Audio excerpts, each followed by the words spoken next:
अस्सलाम वालेकुम नाजरीन, आप देख रहे हैं प्रोग्राम एतराज है। मैं हूं आदिल अब्बासी। एतराज ही एतराज हो रहा है पीपल्स पार्टी की तरफ से पीडीएम की दीगर जमातों पर, पीडीएम की दीगर जमातों का एएनपी और पीपल्स पार्टी पर। आज भी बिलावल साहब ने जो है वो एक प्रेस कॉन्फ्रेंस की, तनकीद की मुस्लिम लीग नवाज की लीडरशिप के ऊपर, लेकिन साथ ही ये भी कहा कि सियासत में जो है वो राब्ते रहते हैं और हमजा शहबाज साहब से, क्योंकि वो leader of the opposition Punjab हैं, और शहबाज शरीफ साहब से जो कि नेशनल असम्बली में लीडर ऑफ द अपोजिशन है, उनसे राब्ते रहेंगे। उन्होंने कहा कि बेशक हमें इख्तिलाफ है लेकिन सियासत में बातचीत डायलॉग चलते रहते हैं। उन्होंने कहा अगर पीडीएम जो है वो मुत्तहिद ना हुई तो फिर नुकसान नहीं होगा। जेन्युइन अपोजिशन हम कर रहे हैं, जबकि पीडीएम की जमातें जो हैं वो एक दूसरे के खिलाफ अपोजिशन कर रही हैं। तो इस पर थोड़ी सी बात करेंगे और कुछ और मामला, 10 का इलेक्शन और जो हुकूमत के फैसलों की उम्मीद हो रही है कि जी फैसला करते हैं ईसीसी में और उसके बाद फिर उस फैसले को जो है वो वापस ले लेते हैं। इन तमाम मामलात पर बात करेंगे। अपने मेहमानों का तारुफ करा दूं, हमारे साथ स्टूडियोज में मौजूद हैं उस्मान डार, सीनियर रहनुमा पाकिस्तान तहरीक इंसाफ के, thank you very much for joining अस।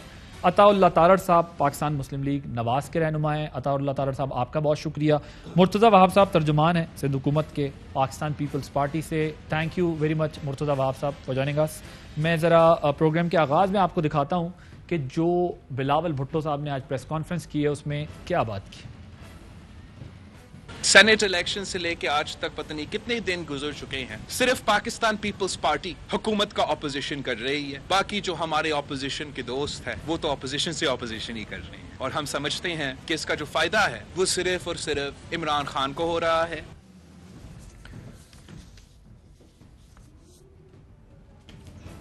जी, वो कहते हैं जी इसका फायदा जो है वो इमरान खान साहब को हो रहा है। राना सनाउल्लाह साहब ने भी जो है वो गुज़िश्ता रोज पीडीएम की तरफ से पीपल्स पार्टी पर तनकीद की, क्या कहा आपको सुनवाते हैं। पीपल्स पार्टी ने सेनेट में जो हुकूमती इत्तेहाद के वोटों से अपोजिशन लीडरशिप हासिल की है वो गलत है। पीपल्स पार्टी के पास वक्त है कि वो अपनी इस गलती को तस्लीम करे। अगर पीपल्स पार्टी अपनी इस बेअसूली पे जो है वो कायम रहेगी तो फिर मैं समझता हूं कि उसका पीडीएम के साथ चलना जो है वो मुश्किल नजर आता है। जी मुर्तज़ा वहाब साहब, पीडीएम से पाकिस्तान मुस्लिम लीग नवाज और जब दीगर जमातों का ये ख्याल है कि अगर आपके मामलात इसी तरह रहे जिस तरह हैं, जैसे कि आपने फैसला किया सेनेट में लीडर ऑफ द अपोजिशन बनाने का गिलानी साहब को और दीगर फैसले, तो उन्होंने कहा कि आपके साथ चलना जो है फिर बहुत मुश्किल लग रहा है। बिस्मिल्लाहिर्रहमानिर्रहीम। देखिए आदिल, हर शख्स का राइट है करे, बट मैं समझता हूँ इस तरह की बातें करके ना पीडीएम के बयानिए को तक़वियत मिलेगी, ना पीपल्स पार्टी के बयानिए को तक़वियत मिलेगी, ना नून लीग जेयूआई के बयानिए को तक़वियत मिलेगी, और ना मैं समझता हूँ जो हमारी असल जिद्दोजहद है जेन्युइन डेमोक्रेसी की बहाली की, ना उसको तक़वियत मिलेगी। इस तरह की बयानबाजी से अगर तक़वियत मिलेगी तो इमरान खान साहब की जो ये सो कॉल्ड एक डेमोक्रेटिक डिस्पेंसेशन है उसको तक़वियत मिलेगी। तो मैं समझता हूँ better sense should prevail amongst the leaders of PDM. और राना सनाउल्लाह साहब ने जो बात की है वो मैं उसको जवाब देना नहीं चाहूँगा। मैं समझता हूँ इस तरह की बातों का जवाब देके हम एक्चुअली पीटीआई की मदद कर रहे होंगे। तो मैं नहीं समझता कि हमारा ये टारगेट होना चाहिए। हमारा टारगेट यही restoration of genuine democracy in Pakistan, अवाम की हुक्मरानी हो, और मैं समझता हूँ मुनासिब नहीं है राना साहब का ये स्टेटमेंट देना, और मुनासिब नहीं होगा मेरा उस स्टेटमेंट का जवाब। लेकिन आप ठीक है, यहाँ तो आप कह रहे हैं कि आप जो है वो इस पर रिस्पॉन्ड नहीं करेंगे, लेकिन पानी तो पुलों से बहुत गुजर चुका है। सिर्फ आपका बयान देने से फर्क नहीं पड़ेगा, क्योंकि पार्टी की लीडरशिप से एक दूसरे के खिलाफ बयान दे रही हैं, और जिस नहज पर चीजें चली गई हैं, आपका एक इजलास होना था वो इजलास भी नहीं हो रहा, जिससे ये बज़ाहिर ये लग रहा है कि पीडीएम अब बहाली की तरफ नहीं मजीद तकसीम की तरफ जा रही है। तारड़ साहब मुझे ये बताइएगा कि वो कह रहे हैं कि जी हम आप लोग जो कर रहे हैं उससे इमरान खान साहब को फायदा हो रहा है। देखिए बात यह है कि ऑपोजिशन की कोई भी जमात जब दूसरे पर तनकीद करेगी या पीडीएम के कॉज को कोई भी जमात नुकसान पहुंचाएगी या किसी भी दूसरी जमात के को इन कॉन्फिडेंस लिए बगैर फैसले करेगी, इवेंचुअली फायदा इमरान खान साहब का है। और मैं अपने भाई मुर्तज़ा वहाब साहब की बात से एग्री करता हूं कि देखिए ये सियासत में ये चीजें चलती रहती हैं हमने बड़े तल्ख दौर भी देखे हैं, 90 की दहाई भरी पड़ी है तलखियों से, मगर हम उससे बहुत आगे आए हैं और मैं समझता हूँ कि ये एक टेम्परेरी फेज है, ये गुजर जाएगा। और इस तरह के बयानात से दोनों साइडों को गुरेज करना चाहिए क्योंकि ताली दोनों हाथों से बचती है। और मैं इसको बहुत लंबा चलता नहीं देख रहा, क्योंकि देखिए एक पावर पॉलिटिक्स है और एक पॉपुलर पॉलिटिक्स है। किसी भी जमात को पावर पॉलिटिक्स की भी एक्सट्रीम पे नहीं जाना चाहिए, एक दरमियानी रास्ता रखना चाहिए। क्योंकि देखिए जब आप अपने दिए हुए किसी भी जबान से आप कोई बैक ट्रैक करेंगे या अपना मौकफ बदलेंगे तो अवाम इस मामले में बड़े बेशऊर हैं। सर पीपल्स पार्टी ने कहा बैक ट्रैक किया, कहां किया? देखिए हमें इस बात का दुख जरूर है कि जो पीडीएम में बात हुई थी लीडर ऑफ ऑपोजिशन के हवाले से, उस पे तमाम जमातों को मुशावरत के साथ ऑन बोर्ड लेके फैसला करना चाहिए था, एक तरफा फैसला नहीं होना चाहिए था। क्योंकि देखिए जब यूसुफ रजा गिलानी साहब सेनेटर बने, उसमें जो हमारी देखिए तादाद ज्यादा थी, इनके 55 वोट थे, हमारे 83 वोट थे। तो उसके बाद मामलात को खुश असलूबी से मामला फहमी के साथ बैठ के एक मुशावरती अमल के तहत हल होना चाहिए था। नहीं हुआ, कोई बात नहीं, मगर आगे मेरा ख्याल है कि मामलात को बेहतर करने लेकिन के लिए इतना सादा मामला तो नहीं है ना तारड़ साहब, इतना सादा मामला नहीं है। मगर ना वो आपको कह चुके हैं, आपने उन्हें कहा कि आप बाप के वोटों से जो है वो मुंतखब हुए, उन्होंने आपको कहा कि आप बाप की इजाजत से बाहर गए। तो ये इतनी सादा बात तो नहीं है कि ऐसा होना चाहिए था, ऐसा नहीं होना चाहिए था। मुझे ये बताएं, एहसन इकबाल साहब ने कहा है आज के बिलावल साहब जो हैं अभी उन्हें वक्त लगेगा, बच्चे हैं वो, उनकी अभी सियासत में इतनी है जितना हमारा तजुर्बा है। तो वो जो हमजा शहबाज साहब और शहबाज शरीफ साहब से राब्ते बढ़ाने की कोशिश कर रहे हैं और नून को तोड़ने की कोशिश कर रहे हैं, उसमें कामयाब नहीं होंगे। ये दुरुस्त बात है? ये मुनासिब बात नहीं है कि जिस तरह से उन्होंने कहा है कि जी हम फलां से बात नहीं करेंगे, हम फलां से बात करेंगे। मैं समझता हूँ ये मुनासिब बात नहीं है। हमारी पार्टी के अंदर बिल्कुल एक इत्तेहाद है, हम मुत्तफिक हैं, हम मुत्तहिद हैं। तो काइंडली ये पिक एंड चूज ना करें कि जी हम फलां से बात कर रहे हैं और फलां से नहीं कर रहे हैं। बात यह है कि जब शहबाज शरीफ साहब का इलेक्शन था प्राइम मिनिस्टर का, हमने इनको स्पीकर के वोट दिए, मगर प्राइम मिनिस्टर के इलेक्शन में इन्होंने हमें वोट नहीं दिए। तो ये बातें अब ना करें कि मतलब तब आपको मोहब्बत नहीं थी, तब मोहब्बत नहीं जागी, एकदम मोहब्बत जागी है। तो मैं समझता हूं, मैं इस पे ज्यादा लबकुशाई नहीं करना चाहता, मगर बात यह है कि इन तलखियों को मेरा ख्याल है कि सेटल करने की जरूरत है और बयानबाजी से करने की जरूरत है। मेरा देखिए, मैं एक सियासी वर्कर के तौर पे मेरा आपके शो के तवस्सुत से बिलावल साहब को मशवरा है कि इस तरह की स्टेटमेंट से गुरेज करें। ये स्टेटमेंट्स ये पूरी अवाम भी समझती है, आप भी समझते हैं, हम भी समझते हैं कि इन स्टेटमेंट्स के पीछे मंतक क्या है, इसका मकसद क्या है। तो ऐसी स्टेटमेंट से गुरेज करना चाहिए, मामलात को हल की तरफ लेके जाएं और मामलात को एक इत्तेहाद और इत्तेफाक की तरफ लेके जाएं, ऐसा ना करें। जी मुर्तजा साहब, मैं आता हूं आपकी तरफ। जी मुर्तजा साहब, मैं तो कह ये रहा हूं कि ताली दो हाथों से बचती है। अगर बिलावल साहब स्टेटमेंट दे रहे हैं तो statement is a reaction to the actions of PMLN. आप मुझे बताइए सर, आज एहसन इकबाल साहब ने आज कहा है कि बिलावल साहब बचकाना सियासत कर रहे हैं और ये सियासत हमारी इतना तजुर्बा है जितनी उनकी उम्र नहीं है, तो ये हमें लड़ाने वाला काम जो है ना ये नहीं चलेगा, कोई नहीं लड़ा सका हमें। आप मुझे बताइए ना, क्या एहसन इकबाल साहब को ये बात जेब देती है कि इस तरह की बातें करें और फिर आप कहते हैं कि लोगों को जोड़ के काम करें?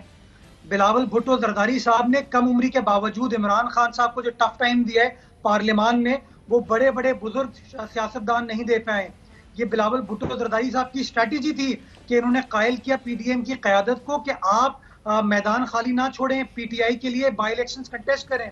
और नतीजा ये हुआ कि सूबा सिंध हो, बलूचिस्तान हो, पंजाब हो, खैबर पख्तूनख्वा हो, हर जगह पीडीएम के उम्मीदवारों ने कामयाबी की। ये लोग तो सेनेट के इंतखाबात में वॉक ओवर दे रहे थे पीटीआई को, हफीज शेख को, आईएमएफ को। ये बिलावल भुट्टो जरदारी साहब की स्ट्रैटेजी थी कि नहीं, मिलकर इलेक्शन लड़ते हैं और पीटीआई की वफाकी हुकूमत को इस्लामाबाद में बैठ के हम हराएंगे। और आपने देखा कि उस बच्चे ने, उस कम उम्र सियासतदान ने इन बुजुर्गों को किस तरीके से सियासत सिखाई। तो मैं समझता हूं कि इस तरह की बयानबाजी से गुरेज करना चाहिए, इनअप्रोप्रिएट है। मैं आता हूं आपके पास जरा, अब जरा और थोड़ा सा डिबेट को खोल लेते हैं ना। बिलावल साहब ने आपके हफीज शेख साहब की पहले विकेट उड़वाई गिलानी साहब से, उसके बाद आपने उनको खैर निकाल भी दिया। इकोनॉमी आपने कहा कि वो सही नहीं चल रही। दूसरा ये है कि पीएमएलएन उनको ताने, ये उनको आपको लगता है मुस्तकबिल करीब में ये मिलके आपके लिए कोई मुसीबत या कोई प्रॉब्लम क्रिएट कर सकते हैं? वैसे टू बी ऑनेस्ट रादर, मैं तो ये चाहूंगा मेरा ये टाइम भी ने दोनों को दे दे। मैं तो बहुत इंजॉय कर रहा हूँ क्योंकि जिस तरह कौम देख रही है मैं भी देख रहा हूँ। दोनों लड़ इस बात पे रहे हैं कि मेरा पहलवान ज्यादा तगड़ा है, नहीं वो कहना नहीं मेरा पहलवान ज्यादा तगड़ा है पीडीएम में ना। बुनियादी तौर पे पीडीएम ताश के पत्तों की तरह बिखर चुकी है। ये सब के सब एस्टेब्लिशमेंट के बेनिफिशियरी रहे हैं माजी में। कहीं ना किसी जगह इन्होंने जरूर अपनी जात के लिए फायदा लिया और फिर कारी जरब लगाई है पीडीएम में रहते हुए एक दूसरे को। मसलन पंजाब में नून लीग ने बिला मुकाबला सेनेटर्स करा लिए। पीपल्स पार्टी वाले कहते हैं हमसे मशवरा ही नहीं किया और पंजाब में आप लोग बैठ तो ये बात तो ठीक है, ये बात गलत तो नहीं है। अगर आप अपने मुखालिफ काफिले के ना, साथ मैं बताता हूं ना, इन्होंने एक दूसरे को कहा मिलकर सेनेटर इलेक्ट करा लेंगे तो फिर आपकी तनकीद तो दूसरी पार्टी में नहीं बनती। नून लीग के सेनेटर्स ने वोट नहीं दिया यूसुफ रजा गिलानी को। वो जो ठप्पों वाले मामले चल रहे हैं, नाम के ऊपर ठप्पे लगाए गए हैं, फिर कहते हैं वो सिलेक्टेड है। दूसरी तरफ पीपल्स पार्टी ने भी जो अशर किया इनका नून लीग वाले। वैसे पंजाब में तो आप लोग भी मिले हुए थे ना, सारे एक साथ ही थे। तो हाँ, क्या वो तो हम ये सारे हमसे मिलना चाहते हैं, वो अलग बात है, हम नहीं मिलते बाबा। ना टाइम नहीं है। बट सेनेट में तो पंजाब में आप सब मिल के आए ना। लेकिन देखिए इनकी तो जो जिम्मेदारी थी अपनी पीडीएम से इजाजत लेके आना, जो भी बैठ के ये मामला तय करना चाहते थे जिस तरह के भी थे। इसी तरह लाड़काना इलेक्शन में मौलाना फौजे रहमान ने एस्टेब्लिशमेंट की मदद से पीपल्स पार्टी को घर में घुस के हराया लाड़काना में। ये भी तारीख का हिस्सा है। तो ये क्या आपस में बातें कर रहे हैं? क्या पीडीएम का फ्यूचर है? एक इंटरटेनमेंट प्रोग्राम की तरह दोनों लगे हुए हैं। क्या होगा? मुर्तजा वहाब साहब वो कह रहे हैं कि आप लोग जो है वो सिर्फ और सिर्फ एंटरटेन कर रहे हैं कौम को। असल में आप लोग जो है वो कुछ नहीं कर सकते और हमारे लिए कोई खतरा वतरा नहीं है। आप लोग जितने भी आप कोशिशें कर लें। आप कहते हैं हम पीटीआई को उड़ाने अपने भाई का जो कह रहे हैं क्योंकि पिछले 2.5 सालों में पीटीआई की अवाम दुश्मन हुकूमत ने लोगों से सब कुछ छीन लिया है। अब कुछ बचा नहीं है लोगों के पास। जिस तरीके से अवाम का इस्तेहसाल किया है इन लोगों ने, आपके सामने है कि जिस फाइनेंस मिनिस्टर के लिए आज से 1 माह पहले तक ये लोग कैंपेन कर रहे थे, जिसके गुण गाते थे कि उसने पाकिस्तान की मईशत को मजबूत सिमत में गामजन कर दिया है, उसी फाइनेंस मिनिस्टर को उन्होंने फारिग कर दिया। ये लोग बार बार जब हम कहते थे कि महंगाई हो गई है, इन्फ्लेशन है, गरीब आदमी का बुरा हाल है, तो इनके जो जितने तर्जुमान हैं, एक्सपर्ट्स हैं, ये टीवी पर आके प्रेस कॉन्फ्रेंसेस में कहते थे कि नहीं, हमारी मुआशी टीम ने वजीर आजम की सरबराही में बेहतरीन A1 काम किया है। और अब ये कहते हैं कि नहीं, हमने वजीर खजाना को उसकी गलत पॉलिसी की वजह से निकाल दिया। देखिए, ये तमाम चीजें शो करती हैं कि इमरान खान साहब अपनी जात से आगे नहीं सोचते। इमरान खान साहब हमेशा स्केपगोट्स ढूंढते हैं। और मैं आपको बता दूं, हर 3-4 महीने बाद, 6 महीने बाद ये कोई ना कोई बंदा निकालते हैं और कहते हैं कि जी इसकी वजह से तबाही हुई। असल बुनियादी वजह यह है कि कलेक्टिव मिनिस्टेरियल रिस्पॉन्सिबिलिटी होती है। जिस काबीना का सरबरा इमरान खान साहब जैसा हो, जिसको कोई ग्राउंड रियलिटीज का अंदाजा नहीं हो, तो मैं समझता हूं वो तो अवाम के साथ ज्यादती करेगा। पार्टी तो अवाम के इशूज पे जिस स्पीड से पीपल्स पार्टी के साबिक लोगों को पीटीआई ले रही है, मुझे तो ये डर लग रहा है पूरी पीपल्स पार्टी को दावत ना दे दे कि आ जाए मिलकर हुकूमत कर लेते। देखिए, ये शो करता है कि वो हुकूमत या वो सियासी जमात जो कहती थी कि हमने 22 साल जिद्दोजहद की है, हमारे पास तमाम तैयारी है पाकिस्तान के मसाइल हल करने की, उस हुकूमत 22 साल सियासी जिद्दोजहद वाली हुकूमत के पास अपना वजीर खजाना मौजूद नहीं है। चले ठीक है, जरा क्विकली रिस्पॉन्ड कीजिएगा। मैंने तारक साहब के पास जाना है फिर। जी मुर्तजा भाई, आपका पॉइंट आ गया। देखिए मुर्तजा साहब, मैं आपकी सब बातें तब तस्लीम करूं जब आप मुझे सिंध के 6 करोड़ लोगों, जो आपकी जिम्मेदारी है सिंध हुकूमत की, उसमें महंगाई देखे ना, महंगाई की जिम्मेदारी है, इन पे तनकीद होती है, लेकिन आप अपनी गवर्नमेंट का जवाब इनसे ये तो कह के नहीं ले सकते ना ये सिंध में परफॉर्म नहीं कर रहे तो महंगाई का। ये लोग पीपल्स पार्टी वाले महंगाई का चूरन नहीं बेच सकते, ना बेचने देंगे। हर टीवी प्रोग्राम में इनको याद कराएंगे कि सिंध इनकी जिम्मेदारी है, सिंध के 6 करोड़ लोग इनकी जिम्मेदारी आ जाते हैं। सिंध पे तो आप इन पे जो तनकीद करनी है, मैं आता हूं मुर्तजा साहब आपकी तरफ कर ले, लेकिन बाकी सूबों का क्या होगा? पंजाब में तो आपकी हुकूमत है। क्या बात है, बड़ा आदिल शाह बड़ा जबरदस्त वजीर आला है। बताए कितनी महंगाई कम की है सिंध में, हम फॉलो कर लेते हैं। हम इनकी बड़ी ज़हीन जो कबीना सिंध में बैठी है उसको कर लेते हैं। केपी और पंजाब में जो आप, जी मुर्तजा साहब, मैं हमेशा से कहता हूं कि पीटीआई और उसके वुज़रा जो है ना, हकीकत से बहुत दूर है। अब ये वफाकी काबीना का हिस्सा है, पीटीआई का एक अहम हिस्सा है। इनको ये नहीं पता सिंध की आबादी 6 करोड़ नहीं है, इनको ये नहीं पता। ये वफाकी हुकूमत का हाल है, ये पॉलिसीज बनाएंगे इस मुल्क के लिए। अब भाई ये बात को छोड़ो, थोड़ी बहुत ऊपर नीचे होगी ना, जिम्मेदारी आपकी है। ये मानो कि हम महंगाई कंट्रोल नहीं कर सके सिंध में। यार उस्मान प्लीज अपनी गलती मान लिया करें। क्या गलती मान लिया जब करें? पता नहीं है लोग कितने हैं, आप क्या पॉलिसी भाई मेरे कितने आप बता दो, कितने हैं प्रोग्राम चला रहे क्या हो, चीज? घंटा चला रहे हो, क्या आबादी है सिंध की आप बता दो, इसी में बहस कर 4-4.5 करोड़ है ना, 4-4.5 करोड़ 80 लाख, इनको ये नहीं पता। 4.5 करोड़ है। हाँ भाई मेरे अगला सेंसस होगा ना तो उसके ऊपर देख लेंगे क्या आबादी आई है। छोड़ो इस बात पे कि 4 मुझे ये डर है कि अगले सेंसस से पहले आप दोनों का कंसेंसस ना हो जाए भाई। महंगाई है, तारड़ साहब, भुट्टो जरदारी जिम्मेदार है। चलो तारड़ साहब, 4 करोड़ 80 लाख तो आपकी जिम्मेदारी है कि नहीं? 4.5 करोड़ आबादी है और सेंसस ठीक हो तो ठीक करें पहले, अच्छा चलाएंगे आप लोग। तारड़ यार साहब एक सेकंड ठहरो, आप लोग कहते हो कि पिछला जो सेंसस हुआ ठीक नहीं हुआ, अदादोशुमार कम है, ये कहती हो कि नहीं? आगे बढ़े चलिए। पीपल्स पार्टी कहती है कि नहीं? आगे कर लिया करे खुद। तारड़ साहब, इनको कुछ नहीं पता, आगे बढ़े। तारड़ साहब ये बताएं, एक तो जाहिर है पीपल्स पार्टी कह रही है हम जेन्युइन ऑपोजिशन कर रहे हैं पीटीआई के साथ, और दूसरी बात उन्होंने कहा कि आप अगर हमारी स्ट्रेटेजी पे ना चलते ना, चाहे वो सेनेट इलेक्शन हो चाहे बाई इलेक्शंस हो, जिसकी वजह से आज एक एनवायरनमेंट बना है गवर्नमेंट के खिलाफ, तो आप तो वॉक ओवर दे रहे थे हफीज शेख साहब को और पीटीआई को। वो तो आज हटे तो हमारी वजह से हटे हैं, और अगर हमको हराया तो हमने ये स्ट्रेटेजी डिजाइन की थी। पीएमएलएन की जो पॉलिसी थी उससे तो आप वॉक ओवर दे रहे थे हर तरफ पीटीआई को। देखिए पहली बात तो यह है कि यहाँ पे किसका पहलवान तगड़ा उसकी बात हुई, तो हम दोनों के पहलवान अलग-अलग भी आ जाएं तो इनके बैसाखियों वाले पहलवान से वो इनफरादी तौर पे भी तगड़े हैं, क्योंकि ये पहलवान वो नहीं जो 2018 में लाया गया था, लाया बैसाखियों पे गया था, मगर ये अब हांफता हुआ, कांपता हुआ और कमजोर पहलवान है जो इनका है। सेनेट का इलेक्शन हार चुका है, वोट ऑफ कॉन्फिडेंस लिया है, पार्लियामेंट लॉजिक के गेट लॉक करवा के, मिन्नत तरला करके, किसी को डरावा दे के, किसी को लालच दे के, डेवलपमेंट फंड का लालच दे के, तो वो ये बात आप पल्ले से बांध लें कि ये बैसाखियों वाला पहलवान अब वो बहुत कमजोर हो चुका है और गिरने के दरपे है। तो जो सवाल आपने किया, देखिए बात ये है कि स्ट्रेटेजी जो भी बनी इत्तेफाक राय से उस पे अमल दरामद हुआ, हम उस पे अमल दरामद ना करते तो स्ट्रेटेजी धरी रह जाती। तो जो चीज इत्तेफाक राय से होगी मेरा ख्याल है कि उसी में बेहतरी होती है और वही चीज आगे लॉन्ग टर्म फिर चलती है। हुकूमत को बहुत बड़ा टेंट है कि जिस तरीके से हफीज शेख साहब को नाकामी हुई, हालांकि कहने वाले ये भी कह रहे थे कि जी वो IMF का प्रोग्राम है, फलां है, इनको कोई हारने नहीं देगा। तो जिस तरीके से पीटीआई के लोगों ने एक नो कॉन्फिडेंस किया, 18 लोगों ने, इनमें इखलाकी जुर्रत है तो उन 18 लोगों को पार्टी से आज निकाल दे, मगर अब्बासी साहब ये नहीं निकालेंगे। वजह क्योंकि ये इक्तदार की तूल की खातिर, अपनी कुर्सी से चिमटे रहने की खातिर ये फिरदौस आशिक को शामिल करा सकते हैं, जिनसे डार साहब की भी मुखालफत है।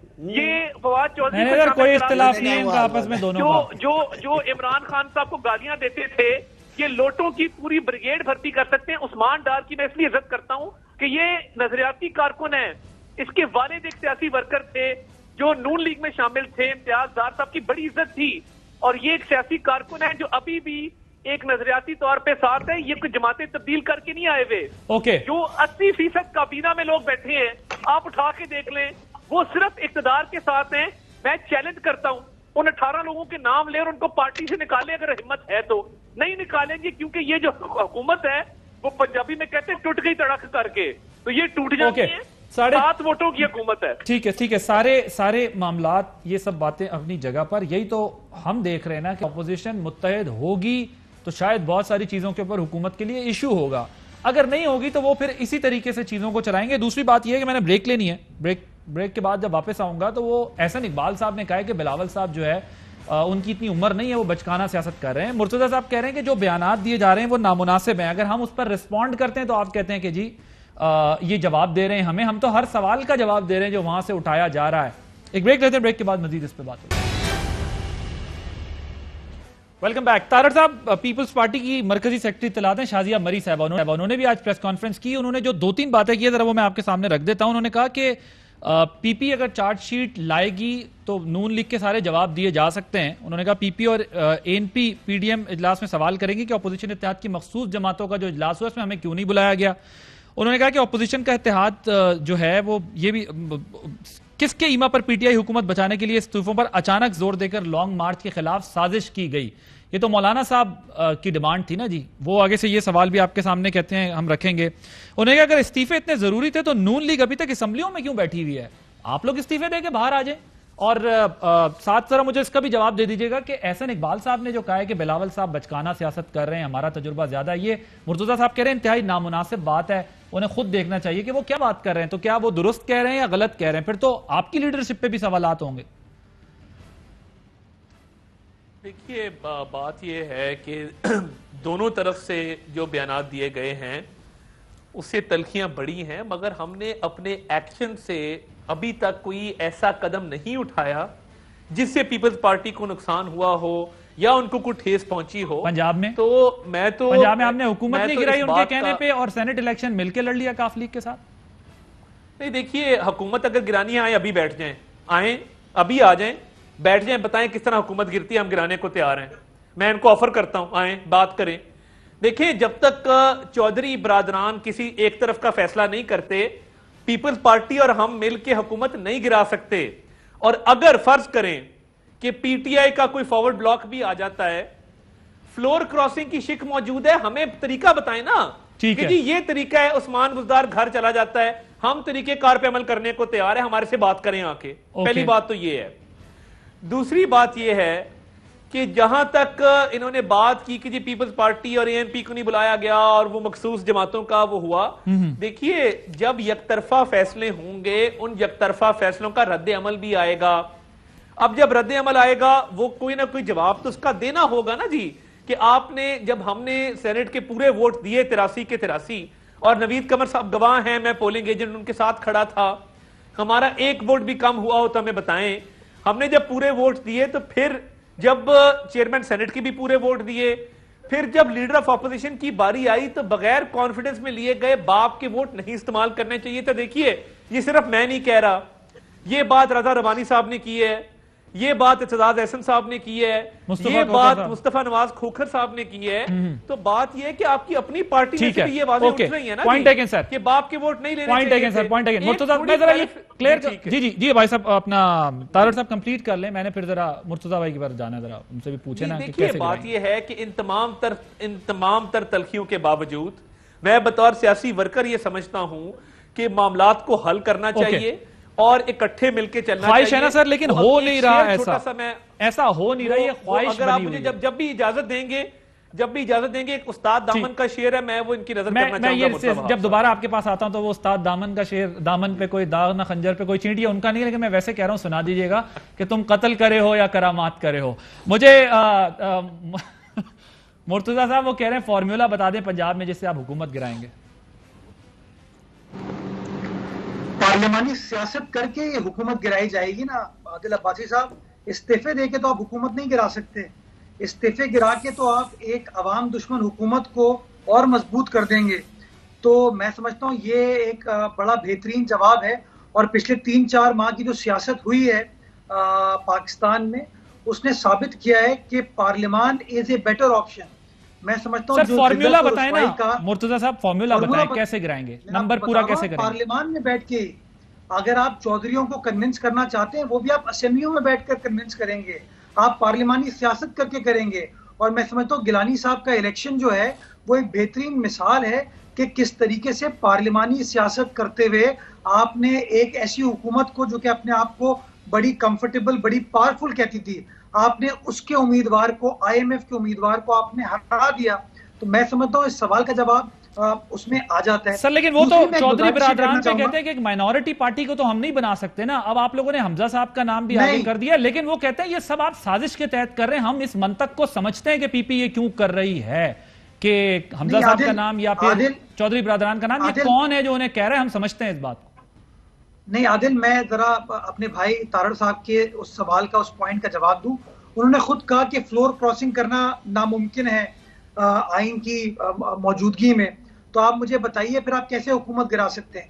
वाहिद तरीका यही है कि मखलूत हुकूमत है, उसके अगर आप किसी कोलिशन पार्टनर को कन्विंस कर पाते हैं कि हुकूमत का साथ छोड़ दे, फौजदार साहब का साथ छोड़ दे, तो फिर आप आर्टिकल 63A के जिम्मे में नहीं आते और आप आईनी एतबार से उस सूबे के अंदर चेंज ला सकते हैं। एक मैं सिर्फ आदिल बात करना चाहूंगा, एक सिर्फ कि जो बार बार ऑपोजिशन लीडर के हवाले से बात की जा रही है सेनेट के अंदर, अगर नून लीग का कोई सेनेटर या जिसका ताल्लुक माजी में नून लीग के साथ रहा हो, अगर वो पीपल्स पार्टी को सपोर्ट करता है तो मैं समझता हूँ ज्यादा गिला इनको उस सेनेटर के साथ करना चाहिए।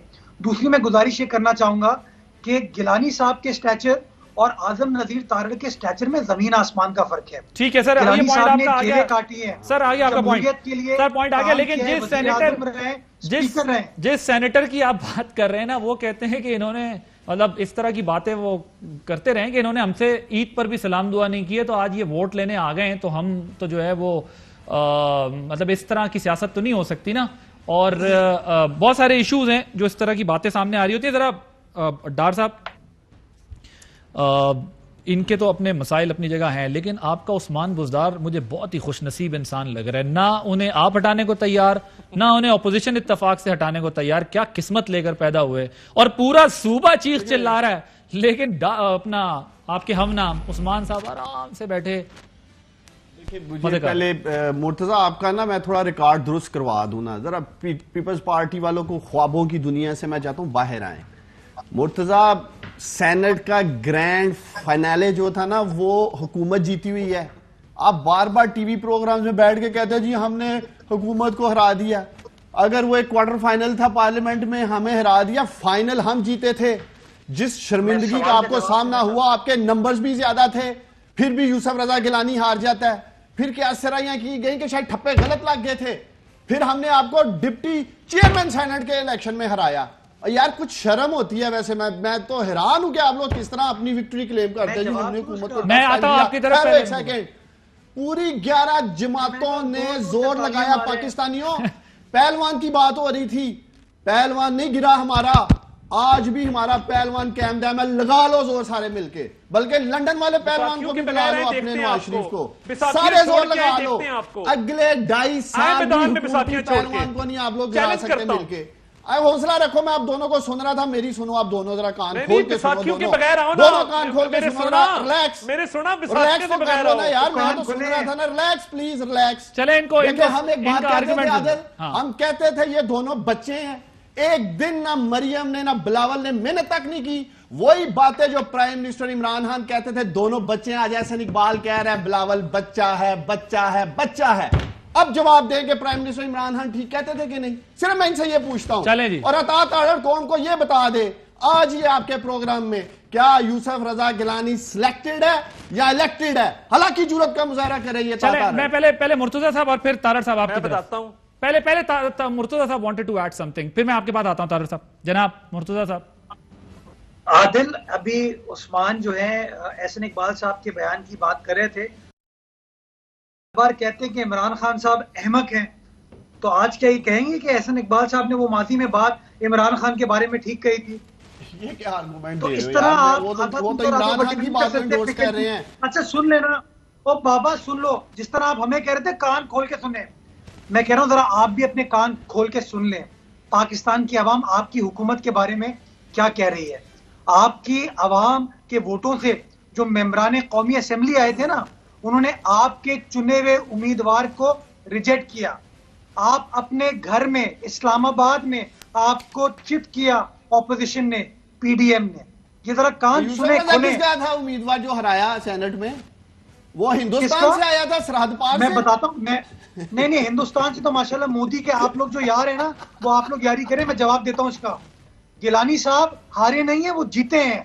मुजफ्फर हुसैन शाह जो आपका प्रिजाइडिंग ऑफिसर था, उसने अगर हेरा फेरी की है, अगर उसने माजी की अदालती फैसलों के खिलाफ फैसला दिया है, तो मैं समझता हूं आपने अपना चेयरमैन को सिलेक्ट करा लिया है, हम उसको नहीं मानते।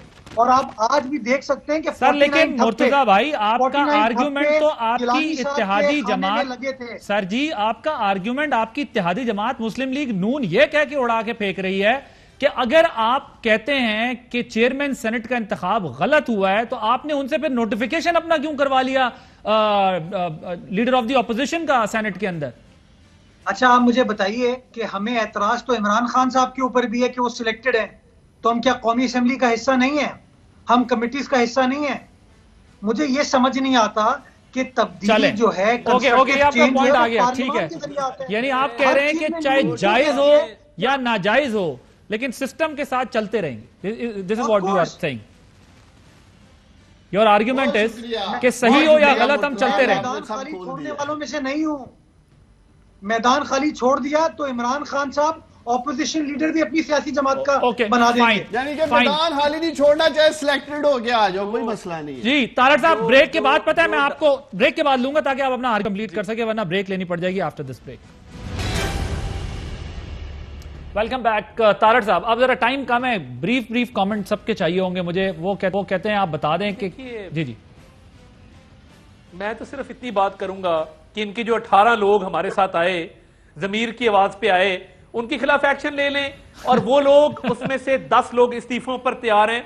मेजॉरिटी का ताल्लुक पंजाब से है, इस्तीफों पर वो तैयार है, बाय इलेक्शन करवाने पर तैयार हैं। कुछ इंतजार है, वो वक्त भी आएगा। ये कोई आपकी मेजॉरिटी नहीं है। तारड़ साहब, आपकी हुकूमत 7 सीटों पे खड़ी है ना, इसको गिरते हुए देर नहीं लगेगी। तारड़ साहब, मैं आपको आधा वो लतीफा सुना देता हूं, फिर कभी फुर्सत से टीवी पे पूरा नहीं सुनाया जा सकता।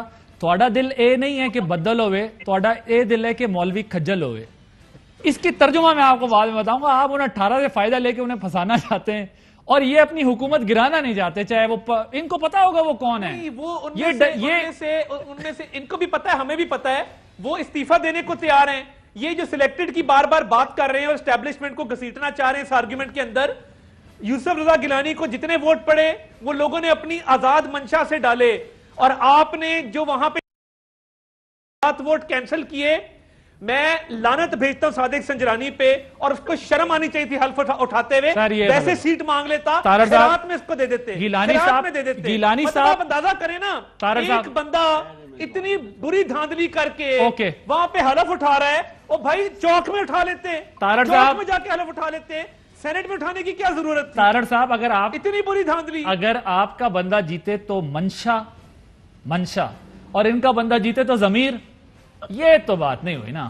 ये तो देखें दोनों गलत हैं, एक गलत है। अगर आप जीत जाए तो मंशा, ये जीते तो जमीर, और ये दोनों नाम बड़े हमारे यहाँ काफी एक्टिव रहे हैं माजी। मैं सर उनका जवाब ले लूं, मैं जवाब ले लूं सर, वक्त कम है। पता है क्या यार, आता साहब वक्त कम। मैंने तो हमारे 14 लोग गए ना जी, यार बात तो सुन लो ना। ठीक था, ठीक, ओके, गए होंगे, चले पॉइंट आ गया जी। क्विकली मैं क्विकली ये है कि ये क्या 10-10, 12-12, 14-14 खेल रहे हैं। मैं 2 मासूमाना सवाल पूछे थे कि हमारा पहलवान गिराने के लिए लंदन वाला पहलवान इनका नवाज शरीफ का मुल्क आएगा। ये तो हार गए ना, थक गए हैं बेचारे, पसीने निकल आए हैं, घरों में वापस चले गए, लड़ पड़े हैं। और दूसरा पूछा था, आसान अल्फाज में बता दें, यूसुफ रजा गिलानी इलेक्टेड है, सिलेक्टेड है? बोले इलेक्टेड है, ठीक है, सिलेक्टेड है, राइट। चले जी मुर्तजा साहब, इलेक्टेड है, 100 दफा इलेक्टेड है। चलो जी, मुबारक हो मुर्तजा। ओके जी मुर्तजा वहाब साहब, ये मसला तो आपका हल हो गया। वो कह रहे हैं कि जी इलेक्टेड है। चलें, अब आप क्या ये गवर्नमेंट नहीं, आप लोगों ने, आपकी हरकतें ऐसी है जिससे इनकी सुलह हो जानी है जनाब। जी मुर्तजा भाई, मैं सिर्फ इसके आखिर में यही कहना चाहूंगा कि तहरीक इंसाफ को थोड़ा सा एहसास डेवलप करने की जरूरत है। ना इनकी बातों से ना इनके कामों से एहसास नजर आता है। कौम का बेड़ा गर्क कर दिया इन्होंने, और मैं पूरी उम्मीद हूं कि इंशाअल्लाह जिस तरीके से पीडीएम ने आवाम की तर्जुमानी की है, उसी तरीके से पीडीएम तर्जुमानी करते हुए। थैंक यू मुर्तजा वहाब साहब, अताउल्लाह तारा, उस्मान डार साहब मौजूद है। आपने प्रोग्राम देखा, तर्जुमानी आवाम की हकीकी मायनों में करनी चाहिए कि